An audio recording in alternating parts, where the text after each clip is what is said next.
भक्ति करते समय मन शांत रहना चाहिए और सभी तरह के बुरे विचारों से बचना चाहिए। जो लोग इस बात का ध्यान रखते हैं उन्हें भगवान की कृपा मिलती है। इस संबंध में एक लोक कथा प्रचलित है। कथा के अनुसार पुराने समय में दो संत एक साथ रहते थे। दोनों की भक्ति करने का तरीका अलग अलग था।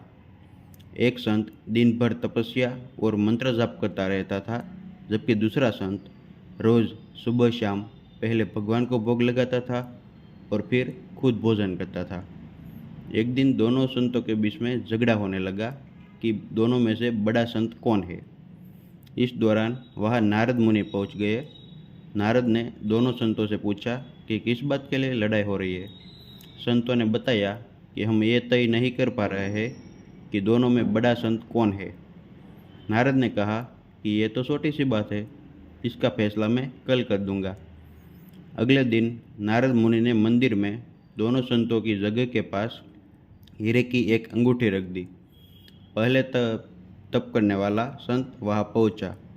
उसने उस अंगूठी को देखी और चुपचाप उसे अपने आसन के नीचे छिपाकर मंत्र जाप करने लगा। कुछ देर बाद दूसरा संत भगवान को भोग लगाने आया। उसने भी हीरे की अंगूठी देखी, लेकिन अंगूठी की ओर ध्यान नहीं दिया। भगवान को भोग लगाया और खाना खाने लगा। उसने अंगूठी नहीं उठाई। उसके मन में लालच नहीं जागा, क्योंकि उसे भरोसा था कि भगवान रोज उसके लिए खाने की व्यवस्था जरूर करेंगे। कुछ देर बाद वहाँ नारद जी आ गए। दोनों संतों ने पूछा कि अब आप बताइए कि हम दोनों में बड़ा संत कौन है। नारद ने तपस्या करने वाले संत को खड़े होने के लिए कहा। जैसे ही वह संत खड़ा हुआ तो उसके आसन के नीचे छिपी हुई अंगूठी दिख गई। नारद मुनि ने उससे कहा कि तुम दोनों में भोग लगाकर खाने वाला संत बड़ा है। तपस्या करने वाले संत में चोरी करने की बुरी आदत है। उसने भक्ति के समय में भी चोरी करने के संकोच नहीं किया, जबकि भोग लगाने वाले संत ने अंगूठी की ओर ध्यान तक नहीं दिया।